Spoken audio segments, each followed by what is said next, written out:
So today we've got a little bit of an oil leak to deal with, and diagnosing this stuff is sometimes kind of hard to do.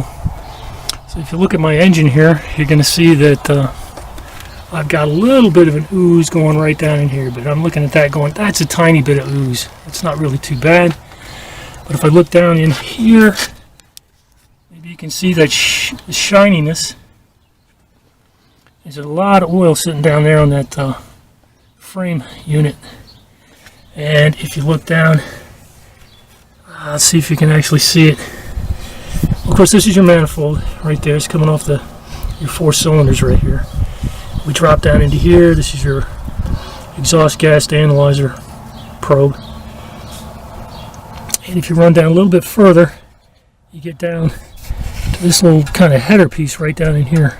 It's got a little heat shield around it, and yeah, you're not going to be able to see it from this angle, but it's covered in oil right back there beyond my finger. So the oil that's down here, coupled with the oil that's back there, it led me to believe that I've got an oil leak in this particular area right in through here. You also kind of have to look at the timing of the oil leak. It was a very cold day in the wintertime, and one day you're not leaking, and the next day, boink, you got a little bit of leak dripping out. And it's been waiting for the weather to warm up. So we're finally warm enough for me to get in here. And the neat thing is, I've seen this before on another car that I had. Very cold day in the wintertime, and all of a sudden, poof, I've got an oil leak. And what happens is, or at least this is what I'm expecting it to happen, is that this guy, which is the oil pressure warning light sender, breaks. It's got a metal body, and the metal body doesn't break. But what you get, given that it's about a 13-year-old part, that the inside of this thing will crack and come loose, and it'll begin oozing. And you say, well, maybe it's something else, but as you can see, it's covered in oil. So I've got a lot of oil on it. It also has a boot that goes around it. Let me see if I can find the boot down in here somewhere. Here's the boot. Okay, here's the boot. And if you look down, you can see, sorry about the shakiness, I haven't had my caffeine today, it loosened me up here. But anyway, there's a lot of oil down in there, which is, I believe, an indicator that the body itself of this thing is oozing. It's oozing into the boot. And there's no way oil is going to get into that, unless the body of that thing is busted. So I'm pretty sure I've got my oil leak identified. The part itself, oops, I'll have to go down and get that. But anyway, the part itself fits in a little hole that fits, let's see here if I can find it. Where is that hole? It's right about where my finger fits, down in this area here. Really hard to get to. It's right there, right at the end of my finger. It's a 24mm socket. This is what it takes to get it loose. It takes a deep socket. The short sockets aren't big enough to work. Here's a short socket, different size, but this is a short socket. So the short socket's not going to work. You need a deep socket.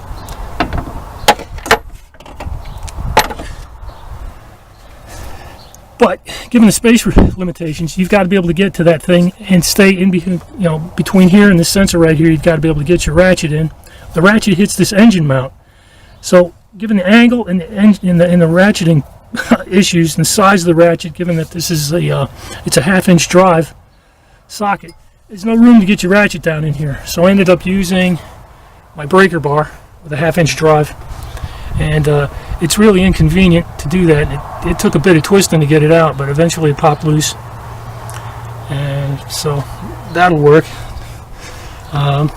In order to get to this thing, you got to pop out your heat shield. And the heat shield fits across all this stuff right here, and you've got a little nut that fits right there, got a nut that fits right there, and there's a bolt that fits, if I can show it down here, there's a bolt that fits right, where is it? Right down there, right where my finger is. So those pieces are right here. This is the bolt that fits down at the bottom. These are the 2 nuts. Get a nut here, and you get another nut right there.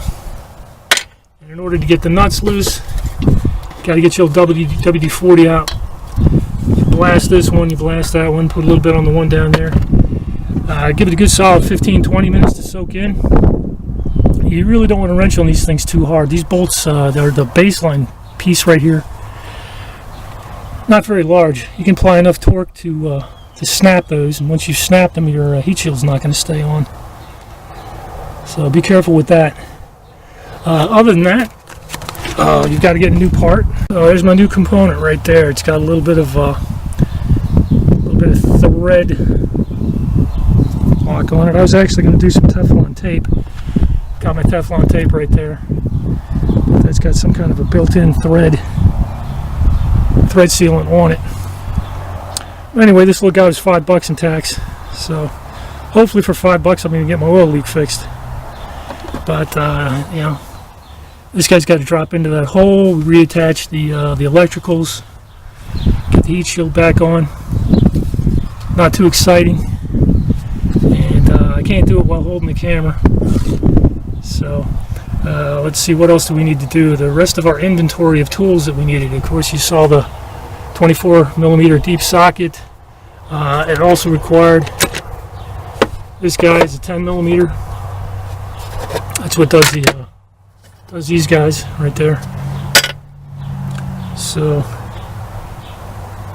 it doesn't take that much, and if you've got that weird, Jesus, it's in the wintertime, super cold day, and it starts to leak, oil leak, I would start with this little oil pressure warning light sending unit. So I've got the new one threaded in there, or started to thread it anyway. Let's see if I can zoom in down in there. Where's it set? I mean, I don't even get a good look at it from where I stand. Let's see here, where exactly is it? There it is. So what's it actually look like down in there?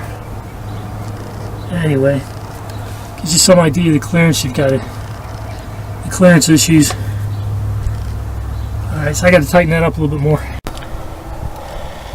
Okay, there it is. It's in place, lightly torqued up. Right down there behind this guy. Here's my wiring back in here. Still in good shape. I am concerned about that lead right there. I don't like the way this is just kind of hanging there. I get the feeling a little bit of vibration. That line's going to snap, and that's not going to be good. Don't want to lose a piece of my wiring harness. So I might put something on that that's independent of this little job. I'm going to clean up some of that greasy oil down there so I can tell whether or not my repair is actually working. And I got to do a little cleaning on the bottom of the car too, because that frame member right there, it's greasy from here for the next like 3 feet going back. So there's a lot of oil down there I need to mop up. Alright, so here it is under the car. I'm about ready to start cleaning. And you know, there was oily all the way back over here to the sway bar. I've got this cross member here, the oil on that. I've got this longitudinal member here, it's covered in grease and oil and gook. So you can see it's a fairly extensive oil leak, but you know, it popped.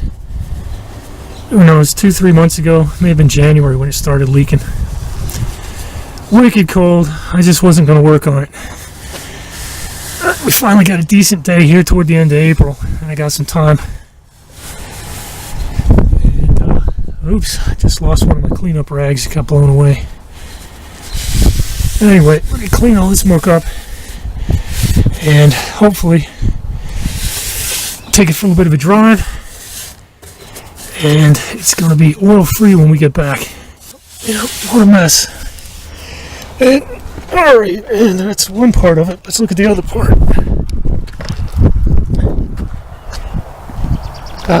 The mess in the driveway.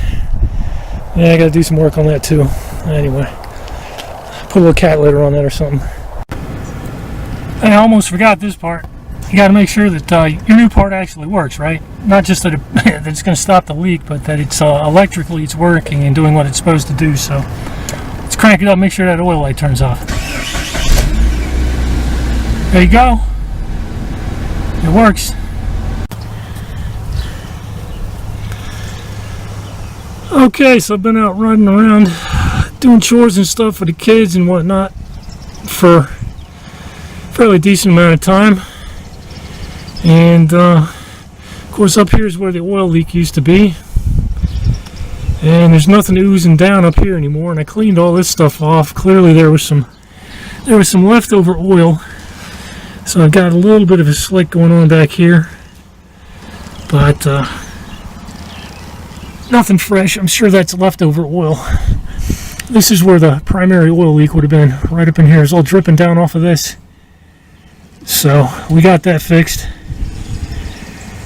So I'm going to say that little $5 part, got my oil leak fixed. Call it a day.